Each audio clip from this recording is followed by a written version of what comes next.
Welcome সবাইকে। তো গত ভিডিওতে আমরা দেখলাম যে কিভাবে গ্রুপ তৈরি করে, কিভাবে গ্রুপে পলিসি অ্যাড করে এবং ইউজারকে অ্যাড করে। তো অ্যাড করার পরে আমাদের তো দরকার হবে টেস্টিং করার জন্য।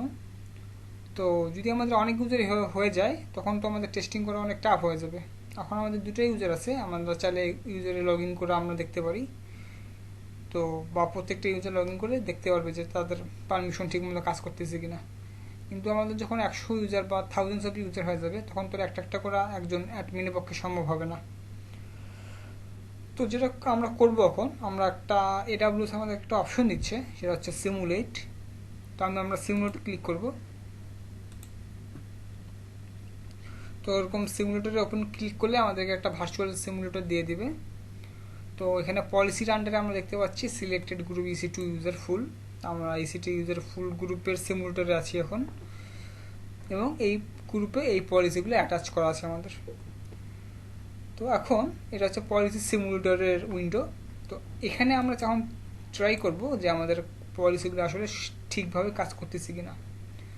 তো আমি যদি EC2 লিখে সার্চ দিই, এখানে আমার সার্ভিসগুলো আসবে এবং এখানে EC2 আমরা নেব। এখন EC2 যে যতগুলো অ্যাকশন আছে AWS এ, প্রায় সব অ্যাকশনই এখানে দেওয়া আছে।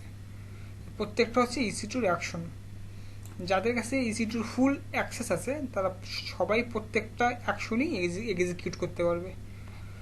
তো এখন যেহেতু আমাদের ফুল অ্যাক্সেস দেওয়া আছে ইউজারকে, আমরা চাচ্ছি যে সে চাচ্ছে যে একটা ভলিউম অ্যাটাচ করবে এবং সে একটা কি পেয়ার ক্রিয়েট করবে।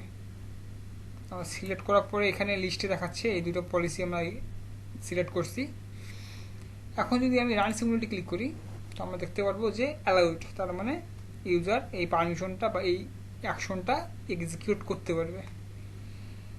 এখন ওই ইউজার চাচ্ছে, তার আগে আমরা একটা ক্লিয়ার করে নিই। এখানে ক্লিয়ার রেজাল্টে ওই ইউজারটা চাচ্ছে যে সে একটা S3-তে বাকেট তৈরি করবে। আমরা S3-তে সিলেক্ট করলাম এবং অ্যাকশন হিসেবে সে চাচ্ছে একটা বাকেট তৈরি করবে এবং একটা অবজেক্ট ডিলিট করবে। যদি আমি রান সিমুলেটে ক্লিক করি এখন, তো আমরা দেখতে পারবো অ্যাকশন ডিনাইড, কারণ S3-র কোনো পারমিশন এই ইউজারদেরকে দেওয়া হয় নাই। ঠিকভাবে এটা ক্লিয়ার করি। এখন আমি আবার EC2-তে যাবো। আমরা EC2-তে গেলাম। এখন যদি আমি এই পলিসিটা তুলে দেই টিক চিহ্ন, তো দেখবো এটা গ্রে আউট হয়ে গেল। গ্রে আউট হয়ে যাওয়া মানে যদি আমরা এখান থেকে পলিসিটা ডিলিট করে দিই, যে কাজটা হবে এখান থেকে টিক চিহ্নটা তুলে দিল সেই কাজটাই হবে। তো আবার আমরা EC2-এ যাব। এর আগেরবারের মতোই আমরা ইউজার চাচ্ছে যে একটা ভলিউম অ্যাটাচ করবে এবং এখন সে চাচ্ছে যে সে একটা অ্যাড্রেস অ্যালোকেট করবে। যদি আমরা রান সিমুলেটে ক্লিক করি, ডিনাইড, তার মানে পারমিশন তার কাছে নাই, এই জন্যই সে তাকে ডিনাইড করে দেওয়া হয়েছে। সেমভাবে যদি আমি আবার টিক চিহ্ন দিয়ে দিই, দেন এটা পলিসিটা আবার অ্যাপ্লাই হয়ে যাবে। দেন আমি যদি আবার রান সিমুলেটে ক্লিক করি, দেখবো ওই ইউজাররা আবার এই পারমিশন মানে অ্যাকশনটা এক্সিকিউট করতে পারতেছে। তো বেসিক্যালি এই ছিল সিমুলেটরের কাজ। তো আমরা এভাবে চাইলে যে কোনো ধরনের পলিসি অ্যাড করার পরে সিমুলেটর দিয়ে চেক করে দেখতে পারি যে কাজ করতেছে কিনা।